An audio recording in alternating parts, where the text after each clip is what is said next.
melaksanakan pembelajaran di pagi hari ini. Biarlah Tuhan menuntun menyertai kami, baik hamba-Mu yang akan mengajar para anak didik sebentar. Biarlah Tuhan memberkati kami semua. Terima kasih banyak ya Tuhan. Ini doa kami berdoa dalam nama Yesus. Amin. Kita akan mengambil absensi kehadiran. Dan untuk nama-nama yang Bapak panggil, tolong mengatakan hadir ya. Credo Monica. Hadir. Rika Pak. Hadir. Oke. Kita akan mempelajari bahasan tentang karya pengabdian Allah dalam Yesus Kristus. Namun sebelum kita membahasnya terlebih dahulu, kita akan membahas tentang tujuan pembelajaran yang akan kita dapat setelah mempelajari bahasan ini. Dan untuk tujuan pembelajarannya yakni memahami dan menjelaskan makna pengampunan. Yang kedua adalah mendeskripsikan makna pengampunan dari Allah. Itulah untuk tujuan pembelajaran pada pembelajaran kali ini. Dan memberikan artikel sebagai bahan materi kita di pagi hari ini. Nanti teman-teman baca dan cermati. Nanti ada juga soal yang akan diberikan. Artikel yang telah Bapak berikan tadi, tolong disimak dan dibaca. Dan kemudian teman-teman Bapak akan membagikan dalam beberapa kelompok diskusi untuk membahas mengenai isi cerita dan kaitannya dengan pengampunan. Seorang pria Irlandia, Gordon Wilson bersama putrinya yang berusia 28 tahun Mary, pergi menonton pawai di kota Enniskillen, Irlandia Utara. Ketika mereka berdiri di samping sebuah dinding batu, sembari menantikan kesatuan prajurit dan polisi Inggris berbaris melewati mereka, sebuah bom dari teroris meledak ke belakang mereka. 6 orang tewas seketika karena ledakan itu. Gordon dan putrinya terkubur beberapa meter di bawah tumpukan batu. Gordon merasakan ada seseorang menyentuh jari-jarinya. "Ini ayah kan?" bisik Mary. "Betul Mary," sahut ayahnya. Gordon mendengar suara samar-samar orang yang berteriak kesakitan. Kemudian suara yang jauh lebih keras, yakni teriakan Mary. Dia meremas tangan putrinya kuat-kuat sambil berkali-kali bertanya, apakah dia baik-baik saja? Di antara kesakitannya, Mary berkali-kali meyakinkan ayahnya bahwa dia baik-baik saja. "Ayah, aku sangat mengasihi ayah." Itulah kata-kata terakhir putrinya yang didengar Gordon. 4 jam kemudian, setelah mereka akhirnya diselamatkan, Mary meninggal dunia. Dan di rumah sakit mereka mengalami kerusakan parah di otak dan di tulang belakang. Selanjutnya siang itu, seorang wartawan ingin mewawancari Gordon.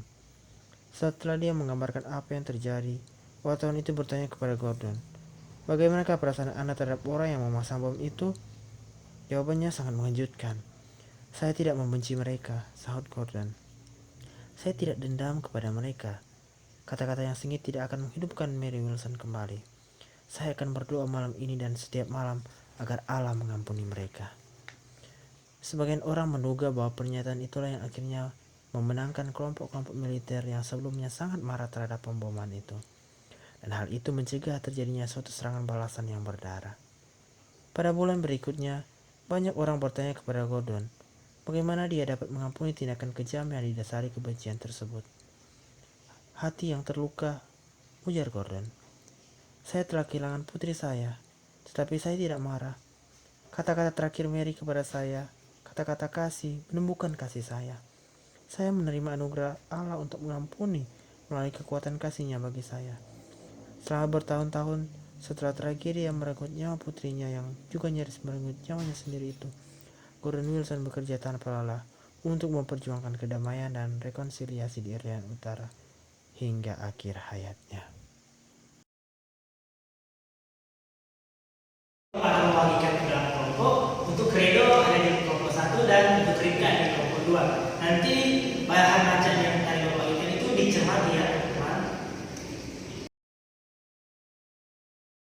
Materi yang telah dibaca tadi dalam kelompok, Bapak akan mengajukan beberapa pertanyaan. Dan untuk saat ini Bapak akan mengajukan kepada kelompoknya Rika.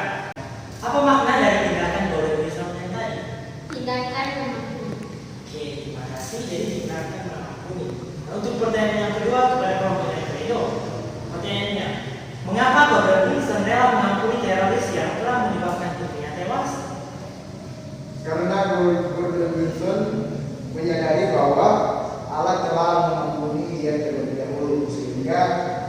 dia mampu mengampuni sesama, yakni teroris tersebut. Oke, baik sekali Credo. Dan untuk pertanyaan yang ketiga di sini. Nah, jika teman-teman Credo dan Rika adalah Gordon Wilson, bagaimana sikap tindakan Credo dan Rika dan para teroris? Dari Rika. Terima karena Allah telah mengampuni, begitupun kita sebagai manusia. Oke, terima kasih Rika. Kalau untuk jawaban dari Edo bagaimana? Ya, sebagai manusia biasa tentu kalau dari saya tidak terima atas perbuatan teroris tersebut jika saya di posisi Gordon Wilson. Jawaban yang berbeda, ada yang menjawab ya, ada yang menjawab tidak. Ya memang kalau untuk jawaban yang tadi Credo, sebagai manusia kita memang sulit untuk mengampuni jika kita di posisi saat itu. Tapi di sisi yang lain, sebagai orang-orang yang telah menerima anugerah dari Allah, Allah telah mengampuni kita sebagai manusia yang berdosa. Demikian pun kita sebagai manusia tentunya harus mengampuni sesama kita. Nah, kiranya dari materi ini kita dapat merefleksikan arti mengampuni yang sesungguhnya bagaimana. Kita mengampuni sesama kita manusia.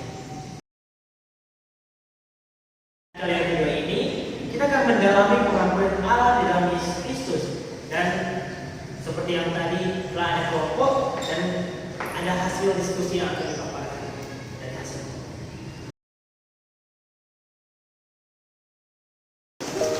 Shalom, selamat pagi adik-adik. Dalam video pembelajaran kali ini, kita akan membahas tentang karya penyelamatan Allah dalam Yesus Kristus. Namun sebelumnya, sebelum kita membahasnya lebih jauh, kita harus tahu dulu apa itu pengampunan.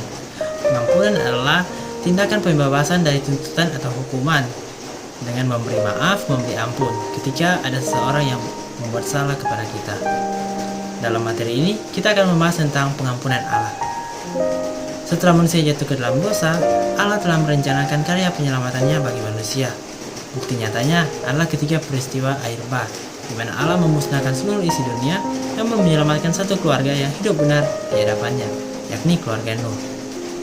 Allah telah melaksanakan karya penyelamatannya dari dahulu, di masa sekarang hingga di masa yang akan datang. Mengapa Allah mengutus anaknya Yesus Kristus untuk menembus dan menyelamatkan manusia? Ada 3 alasannya. Alasan yang pertama, karena Allah mengasihi manusia. Sebesar apapun kekecewaannya terhadap manusia, itu tidak mengurangi kasihnya yang begitu dalam kepada kita manusia. Dia selalu memberikan kesempatan kepada kita untuk datang dan berbalik kepadanya. Alasan yang kedua, karena Allah adalah Maha Pengampun. Dia bersedia mengampuni manusia yang bertobat dan datang kembali kepadanya. Ketika Yesus ditanya, berapa kalikah kita harus mengampuni sesama kita? Yesus menjawab, 70 kali 7 kali. Artinya, pengampunan itu tak terbatas. Setiap kali kita dapat mengampuni sesama kita. Ya, seperti yang dikatakan Paulus juga, kita mengampuni sesama karena Kristus telah mengampuni kita. Alasan yang ketiga, karena Allah adalah penyelamat. Allah rela datang ke dunia melalui pribadi anaknya Yesus Kristus.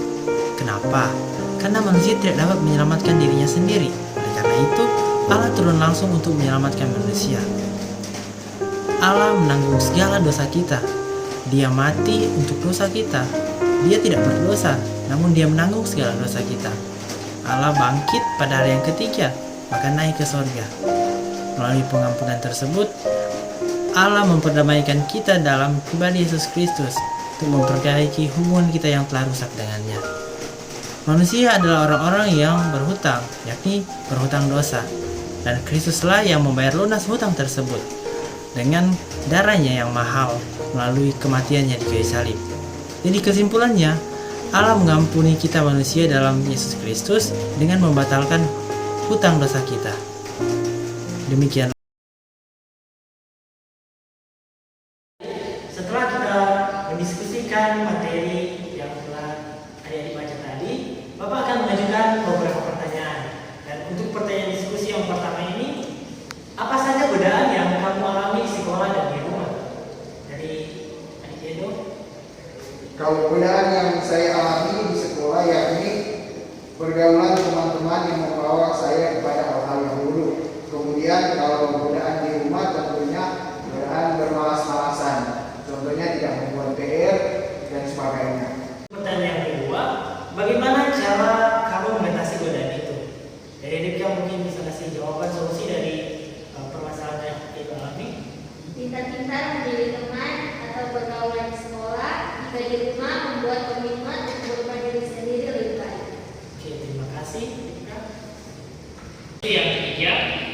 Mengapa Allah supaya harus menyelamatkan manusia melalui pembaptisan Yesus Kristus? Ini yang bisa jawab. Yang pertama karena Allah mengasihi manusia. Yang kedua Allah Maha Pengampun. Dan yang ketiga karena Allah adalah penyelamat. Oke, terima kasih. Pembahasan kita di pagi hari ini, kita akan menarik kesimpulan dari pembelajaran kali ini. Kita tadi telah belajar tentang makna pengampunan. Bagaimana alasan kenapa manusia bisa mengampuni sesama? Karena manusia telah diampuni sebelumnya oleh Allah. Oleh karena itu, kasih Allah itu tercermin dari diri manusia dengan mengasihi untuk mengampuni sesamanya. Dan untuk topik pembahasan yang kedua tadi tentang pengampunan Allah. Bagaimana Allah mengampuni kita manusia karena Allah itu adalah kasih. Dia mengasihi manusia. Dia rindu manusia untuk datang dan bertobat, datang kembali kepadanya. Yang selanjutnya, Allah itu Maha Pengampun. Ketika manusia bertobat, maka Allah akan mengampuninya karena Allah adalah setia pada janji-janjinya untuk mengampuni manusia. Yang ketiga adalah Allah itu adalah penyelamat. Allah melalui anaknya Yesus Kristus datang ke dunia untuk mengampuni, menyelamatkan kita manusia karena dosa-dosa kita. Kita harus menerima anugerah itu dalam kehidupan kita, bahkan pun kita mengaplikasikan karya keselamatan itu. Kita harus mengerjakan keselamatan kita dengan melakukan perbuatan-perbuatan baik. Buah roh yang mana itu adalah implementasi nyata dari iman kita karena pengampunan tersebut. Demikianlah untuk kesimpulan dari pembelajaran di saat ini. Kiranya dari pembelajaran kali ini kita dapat lebih mengerti lagi tentang karya Allah di negeri ini. Terima kasih. Tadi Bapak telah membagikan artikel tulisan. Di dalamnya juga ada lembar kerja peserta didik, di mana di situ ada terdapat soal-soal yang mana merangkum materi yang telah kita pelajari tadi.